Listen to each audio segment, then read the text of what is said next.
Oke teman-teman, kembali lagi di channel saya. Setelah episode sebelumnya yang sangat seru, kini kita kembali dengan episode yang baru, dengan bocoran cerita yang saya angkat dari novel. Dan jangan lupa subscribe dulu bagi kalian yang suka. Dan sekarang saya mau menceritakan bocorannya kembali.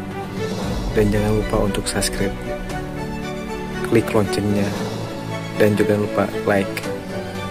Selamat menikmati. Gaskeun.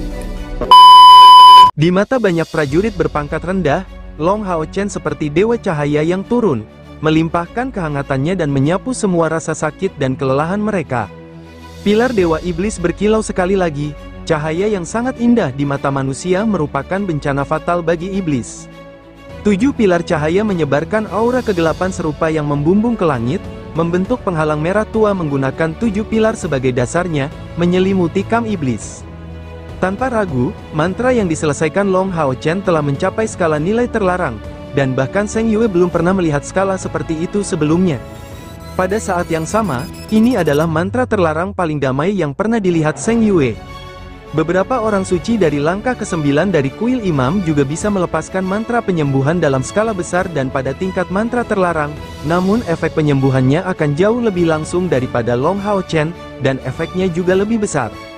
Namun, itu tidak bisa dibandingkan dengan Long Hao Chen dalam hal kelembutan dan cakupan. Menguasai sepertiga dari Exorcist Mountain Pass adalah hal yang paling bisa dilakukan oleh ksatria tertinggi dari kuil imam, dan mantra terlarang Long Hao Chen tidak membutuhkan banyak waktu untuk menghasilkan hujan seperti itu. Zheng Yue bereaksi keras, bermandikan hujan suci, tidak hanya tubuhnya yang mendapat manfaat, tapi juga jiwanya, itu dibersihkan, dan luka hatinya sembuh, efeknya tidak kalah besarnya dengan orang yang terluka yang bisa pulih karenanya. Semua perasaan negatif tiba-tiba menghilang dari kepala para prajurit, dan luka di tubuh mereka perlahan sembuh. Secara bertahap, beberapa tentara mulai berlutut di depan Long Hao Chen dan pemandangan ini dengan cepat menyebar ke seluruh kota pengusir iblis. Tidak hanya prajurit tingkat rendah yang berlutut, tetapi bahkan beberapa di langkah ke-5 dan ke-6, mereka sepenuhnya disucikan dari segala hal buruk yang mulai menumpuk di dalam diri mereka. Saat hujan ajaib ini turun di jalur Gunung Eksorsis, sejumlah besar orang yang terluka dibawa keluar ke tanah luar, bermandikan hujan cahaya. Seluruh jalur Gunung Eksorsis diguyur lapisan emas tipis karena kejadian mendadak ini. 7 dewa iblis besar yang bergandengan tangan untuk menciptakan penghalang ini juga melihat riak kecil cahaya keemasan di penghalang mereka yang sangat gelap, simbol pemurnian berkelanjutan. 7 dewa iblis besar berdiri di depan pilar masing-masing dengan tatapan muram. Mereka tidak memiliki perasaan bahwa mereka sedang melawan mantra terlarang berelemen ringan, tetapi melawan kekuatan surgawi. CR seperti yang lain, berdiri di kota dan menyaksikan dari jauh. Tentu saja dia tidak mau berlutut, tapi matanya sudah basah sejak lama, dan air mata terus mengalir di seluruh wajahnya. Bermandikan hujan cahaya ini, semua luka sebelumnya pulih secara bertahap, dan perasaan yang tertekan di dalam hatinya menghilang tanpa suara. Jika hanya satu orang yang dapat mengetahui identitas ksatria emas ini, tanpa diragukan lagi, itu adalah dia. Dia tidak mengenalinya dari auranya, tapi mengenali perisai yang mereka peroleh dari perjalanan mereka di rawa kesuraman. Perisai spiral berbentuk karapas siput, mengeluarkan cahaya oranye dari cahaya suci yang sangat murni. Apalagi selain perisai siput matahari dan bulan. Itu dia akhirnya datang. Saat ini, CR merasakan hatinya tergerak oleh Long Hao Chen yang mengambang, dan kenangan yang terkubur jauh di dalam dirinya akhirnya menunjukkan beberapa gerakan, menunggu untuk keluar dengan segala cara. Segel yang telah lama menekan ingatannya sepertinya akhirnya terlepas dengan kuat. Kenapa kamu tidak membiarkanku mengingatnya? Kenapa? Air mata CR mulai menetes lebih cepat, dan saat melihat Long Hao Chen, dia merasakan sakit yang luar biasa. Hujan ilahi ini berlangsung tidak kurang dari setengah jam, dan ketika warna emas berangsur-angsur menghilang dari langit, matahari yang sangat hangat mulai terlihat. Melebarkan sayapnya, Star King meluncur melintasi kota pengusir iblis. Sosok Zheng Yue bersinar, dan dengan cepat bergabung dengan sisi Long Hao Chen, tapi dia menemukan dengan takjub bahkan setelah menggunakan mantra terlarang yang kuat, aura cahaya suci yang menyebar dari tubuh Long Hao Chen bahkan lebih kuat dari sebelumnya. Meskipun tidak ada fluktuasi energi spiritual yang dapat dirasakan pada dirinya, dia dan Starlight Unicorn miliknya sepertinya didukung oleh kekuatan cahaya dan menyatu dengannya. Bahkan Zheng Yue belum pernah melihat orang lain mencapai kondisi seperti itu. Mantra Long Hao Chen yang sepenuhnya digunakan disebut hujan suci, mantra terlarang berelemen ringan yang dia kembangkan di dalam gua. Dalam hal efek penyembuhan, mantra penyembuhan terlarang yang dapat digunakan oleh para ksatria tidak dapat dibandingkan dengan mantra penyembuhan terlarang milik para pendeta. Lagi pula, para ksatria tidak berspesialisasi dalam penyembuhan seperti pendeta. Namun hujan suci ini memiliki ciri khas tersendiri. Tetesan air hujan bahkan lebih lembut di masa penyembuhan, dan lebih mudah diserap. Selain itu, periode penyembuhan dan bantuan yang panjang dan stabil tidak hanya akan meningkatkan moral satu pihak secara besar-besaran dan menambah kekuatan fisik untuk target, tetapi juga menghilangkan perasaan negatif. Dengan kata lain, dalam hal penyembuhan saja, Divine Rain berada jauh di bawah mantra penyembuhan terlarang lainnya, namun memiliki lebih banyak kegunaan. Selain itu, hanya diperlukan sepertiga atau setengah nyanyian penuh untuk memulai hujan terlarang. Namun efek penyembuhannya akan berbeda-beda tergantung kekuatan penggunanya, dan tentu saja akan memiliki efek terbatas saat digunakan oleh ksatria penjaga langkah ke-8. Tepat sebelumnya, ketika Long Hao Chen menggunakan hujan suci, jangkauan, kemurnian, dan efek globalnya jauh di atas efek aslinya. Kilatan wawasan dan penyalaan emosinya secara instan, ditambah mobilisasi fisiknya sebagai dewa pilihan membuat penggunaan mantra ini mendekati kesempurnaan. Bahkan di antara 5 dewa iblis teratas, hanya Kaisar Dewa Iblis Bulan, dan Dewa Iblis Bintang yang dapat menggunakan sesuatu sebesar itu. Dari kuil Assassins yang memberi diri mereka tugas melindungi Long Hao Chen kembali ke kota satu demi satu. Di kota, Zheng Lingxin telah lama memerintahkan para prajurit untuk meninggalkan ruang terbuka untuk Long Hao Chen, dan ketika dia mendarat di kota, ksatria teratas dari kuil Assassin semuanya secara refleks mengelilinginya. Setelah menggunakan mantra terlarang yang begitu kuat, mereka memahami dengan sangat jelas bahwa kondisi ksatria emas ini pasti berada dalam kondisi yang cukup lemah. Ini adalah alasan lain untuk tidak membiarkan iblis mengambil kesempatan apapun. Tapi tentu saja, ternyata iblis saat ini tidak memiliki kekuatan untuk menyergapnya. Ketika 7 dewa iblis besar melepaskan penghalang merah tua itu, mereka mengeluarkan banyak kekuatan. Bahkan jika pilar dewa iblis itu hebat, mereka hanya berfungsi untuk memperkuat kekuatan penggunanya. Namun konsumsi kekuatan sihir mereka tetap besar. Apa yang mereka hadapi bukanlah Long Hao Chen tapi kekuatan surga. Star King melayang, tetapi kedua sayapnya telah lenyap. Gerakan pertamanya adalah berbalik menghadap Long Hao Chen, masih duduk telentang, matanya yang jernih penuh rasa hormat dan kehangatan. Tuan, saya berterima kasih. Sebutan master ini dipilih sepenuhnya dengan sukarela oleh Star King. Dia mengikuti Long Hao Chen karena identitasnya sebagai Scion of Light, dan bukan karena persetujuannya terhadap karakter Hao Chen. Poin utamanya adalah dia bisa mendapatkan keuntungan dari elemen cahaya murni Long Hao Chen. Selain itu, dia merasakan kebaikan Long Hao Chen. Setelah mengikuti Long Hao Chen ke Dragon Resisting Mountain Pass, Star King sebenarnya merasa tidak enak badan, melihat pembantaian Scion of Light yang terus berlanjut. Meski yang dibantai adalah iblis, namun tangannya tetap terkontaminasi darah. Namun beberapa saat yang lalu, Star King benar-benar diyakinkan oleh Long Hao Chen, sebagai tunggangannya, persepsinya tentang emosi Long Hao Chen saat ia menggunakan Rain of Light tidak ada duanya bagi orang lain, termasuk semua perubahan dalam emosinya. Pada saat Long Hao Chen menggunakannya, dia tidak mempertimbangkan keadaan tubuhnya sama sekali, dan kebaikan itu sangat menyentuh Star King, binatang ajaib berelemen ringan dari tipe yang paling baik hati. Orang yang paling banyak menerima pengaruh Rain of Light adalah Star King. Batasan yang dirasakan Zheng Yue juga dirasakan oleh Star King. Baginya, ini adalah batas dari unicorn ilahi. Jika seseorang mengamatinya dengan penuh perhatian, dia akan melihat bahwa rambut putih di tubuh Star King saat ini sudah berubah warna menjadi emas tipis. Itu adalah tanda bahwa transformasinya menjadi Divine Unicorn telah dimulai. Dia percaya bahwa selama dia terus mengikuti Long Hao Chen, dia akan berhasil berevolusi dalam waktu dekat. Long Hao Chen melompat turun dari tubuh Star King. Pada saat ini, energi spiritual di tubuhnya, termasuk energi yang tersimpan di emas armor, semuanya habis.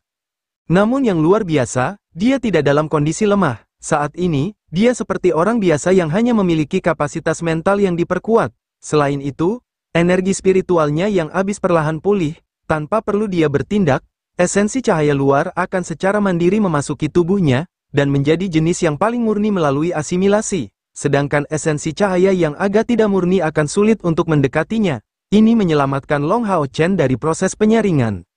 Sebanyak 11 ksatria dari kuil assassin berada di sekitar Long Hao Chen, termasuk Seng Yue. Selain yang terakhir, yang lainnya semuanya berpakaian hitam, tidak terkecuali kepala. Sikap masing-masing dari mereka sangat mengesankan.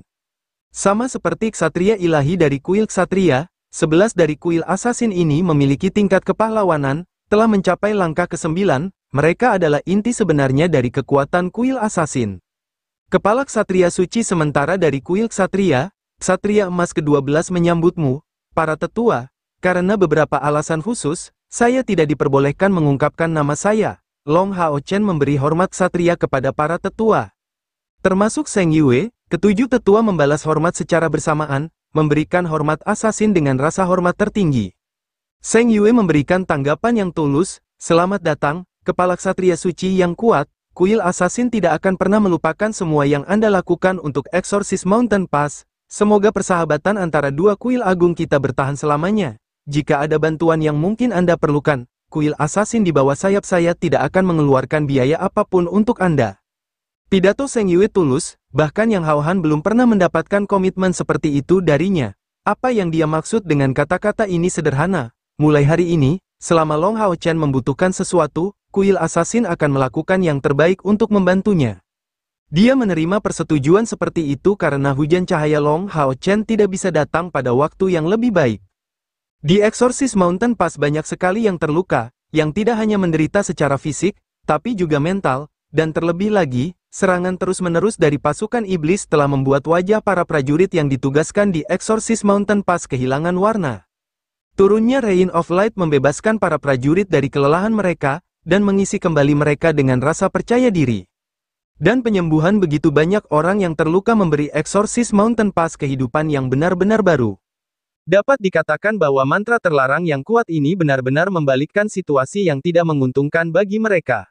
Jika Seng Yue awalnya percaya bahwa Exorcist Mountain Pass dapat bertahan setidaknya 1 bulan lagi, dia sekarang yakin bahwa mereka mampu melawan iblis sampai mati selama 1 tahun.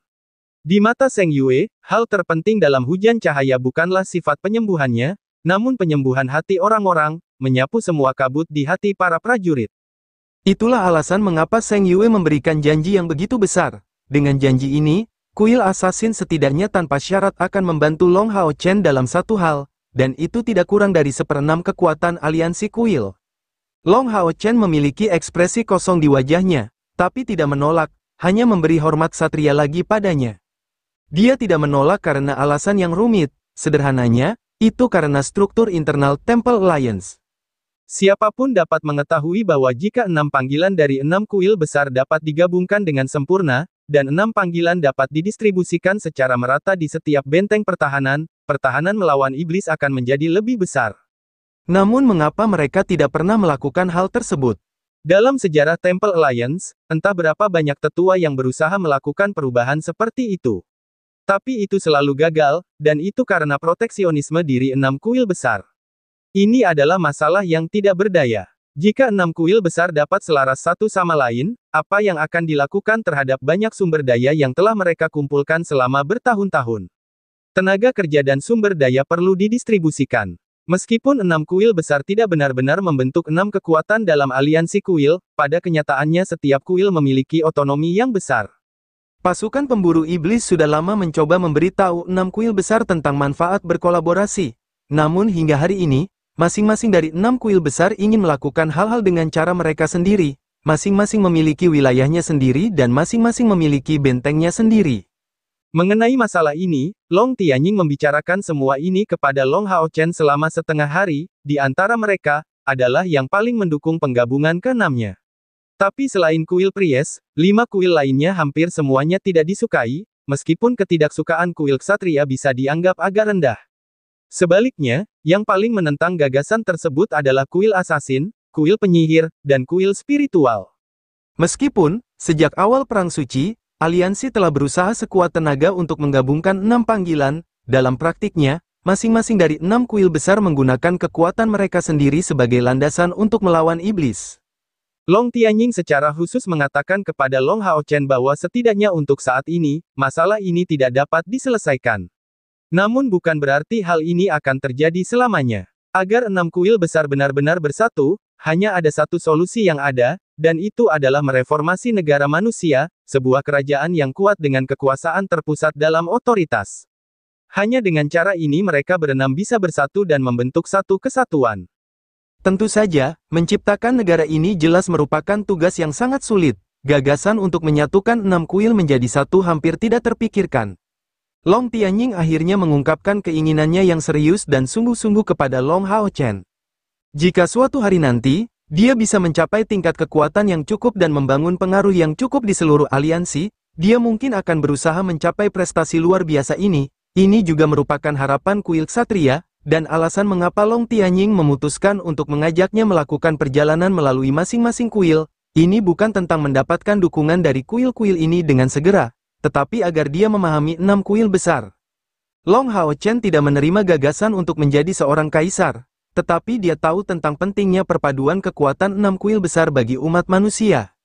Perang suci ini telah sangat merusak aliansi, dan meskipun kerusakan yang ditimbulkan oleh para iblis juga besar, kekuasaan mereka berada di bawah kaisar dewa iblis saja, dan kecepatan reproduksi mereka juga sangat mengerikan. Jika keadaan terus seperti ini, manusia hanya akan terus ditindas oleh iblis, dan paling banter akan menyerahkan sebagian wilayahnya. Oleh karena itu, Long Hao Chen tidak menolak usulan Zheng Yue. Mungkin, komitmen ini bisa menjadi sangat penting dalam beberapa kasus yang sangat membutuhkan.